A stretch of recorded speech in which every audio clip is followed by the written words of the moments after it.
Hi, everybody. My name's Mike Speck, and I work for a company that does independent testing and evaluation of various vehicles. Since 2016, we've been contracted by Isuzu Commercial Truck of America to test and evaluate several of their products, and in some cases, do competitive testing against other truck manufacturers. Earlier this year, we were asked to do testing of Class 3 and Class 4 gas-powered N-Series Isuzu trucks against Class 3 and Class 4 gas-powered analogous Ford vehicles. And we did this testing outside the Phoenix area. We wrote all of the testing protocols, and all of our testing was validated, as it has been for the last couple of decades in any testing that we do, by the Sports Car Club of America. And I want to make it clear also that our testing was done independently. We were asked to measure several parameters. We were supposed to test fuel economy in an urban environment, fuel economy on a highway route, and then to do performance testing. We were supposed to do maximum performance testing, 0 to various speeds. And we were also asked to do maximum performance testing in a hill climb scenario. We were also asked to measure the turning circle diameter of each of the vehicles. Now, we wanted to ensure that there was parity in all of this testing, and we did that in multiple ways. One is all of the trucks were driven on exactly the same routes. The city route and the highway route were identical. We also made sure that the drivers that drove those routes, each driver at some point got to drive each of the vehicles.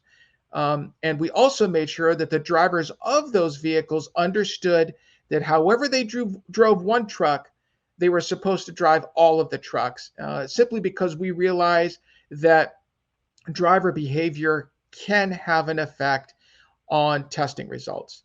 We also made sure that all the trucks weighed the same. They were all loaded, ballasted to within 50 pounds of GVWR for that class of vehicle. So we really wanted to make sure that parity was a major part of this testing, and then take a look at the results as they were developed that way. And Isuzu also mandated that. They wanted to make sure that this was real world. What one truck showed in terms of parity, all the trucks should be treated the same way, and that's exactly what we did. In terms of the actual testing, how did we do it? Well, we designed routes for the urban environment, for the highway route, and for the hill climb route. And we've used those routes since 2016, or at least similar routes. The urban route involved some simulated delivery stops. So we would actually stop in a given area, shut the truck off as though we're sitting for a while, turn it back on. And we also engineered some idle periods where the truck was sat to idle for 3 to 4 minutes, depending on the stop area. The urban delivery route included really what an 8-hour shift would be. There were some delivery stops in some residential areas, then a little bit of highway driving to some downtown urban areas where it was real dense, trucks everywhere, cars everywhere, pedestrians everywhere, stoplights that totally affected time to distance. And we made sure, again, that the trucks were all sent out at similar times of day as well, again, just to ensure that parity. We measured the fuel economy not through instrumentation, but through actual fuel used. We made sure that we measured it, and we did it via gas pump, and we also in some cases had to hand add fuel, and we calculated all of that. The other fuel economy parameter that we used was the highway route. We chose the 10 freeway outside of Phoenix, heading south toward Tucson. We drove about 100 miles out and 100 miles back, and again, made sure that all the trucks were driven at roughly the same time of day so that traffic would be less of an influence on the results. Um, and again, we measured the fuel economy the same way on the highway route as we did on the urban route.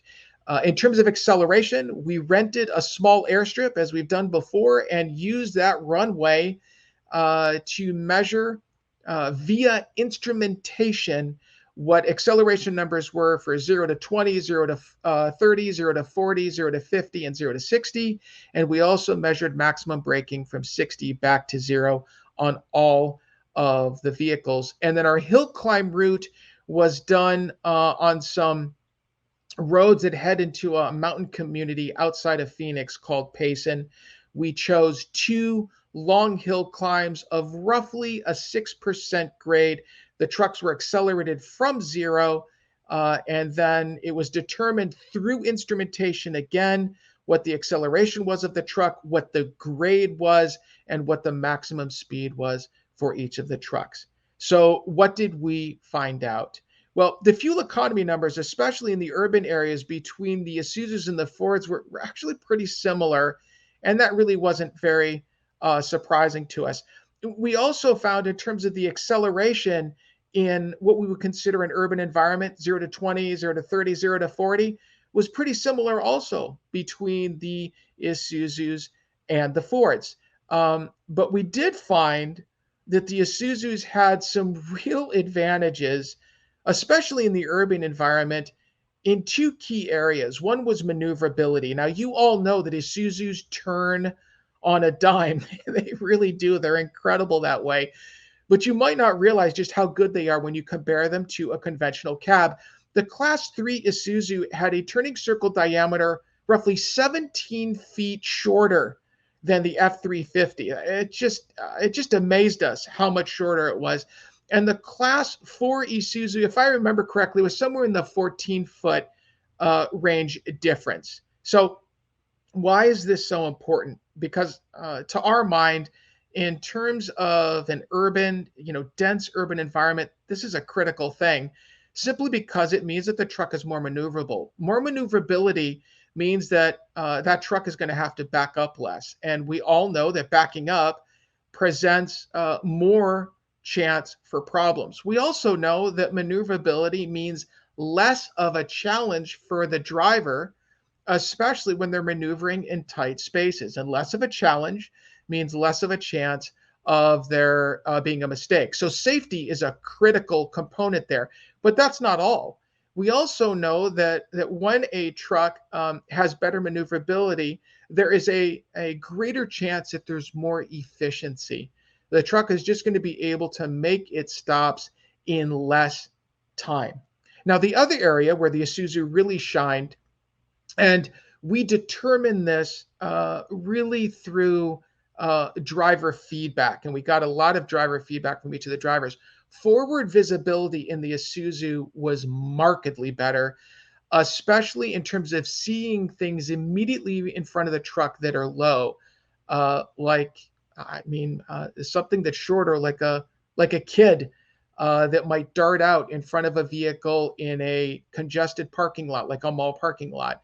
The Isuzu driver is going to be able to see that much, much earlier than the driver in a conventional cab. And again, that equates simply to safety.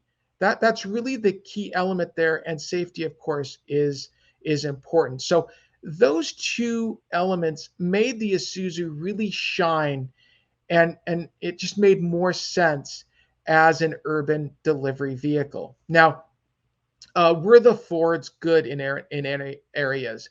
Absolutely. The Ford trucks are good trucks, and to argue against it would just be silly. They make a good product, and that's obvious. But where did they shine? They shined in acceleration from 40 miles an hour on up. So getting onto open freeways, they had a bit of an advantage there. They also were better in the hill climb. They got to the top of the hills faster, but these were 6% grades. And the other area where they seemed to do better was in highway fuel economy, which really we were not surprised with. The more streamlined shape of the conventional cab means less wind resistance. And wind resistance at 70 to 75 miles an hour is absolutely going to have an effect on fuel economy. But going back to the advantages of the Isuzu in the urban environment with that maneuverability and visibility, it's hard to argue, all other things being relatively equal, which they were. It's hard to argue against those two advantages that the Isuzu has. Again, that maneuverability, that shorter turning circle diameter, and that visibility, which simply make it the more logical choice for an urban delivery vehicle. And I think anybody that looks at the data accordingly would come to the same conclusion. Thanks so much for listening and enjoy the rest of your day.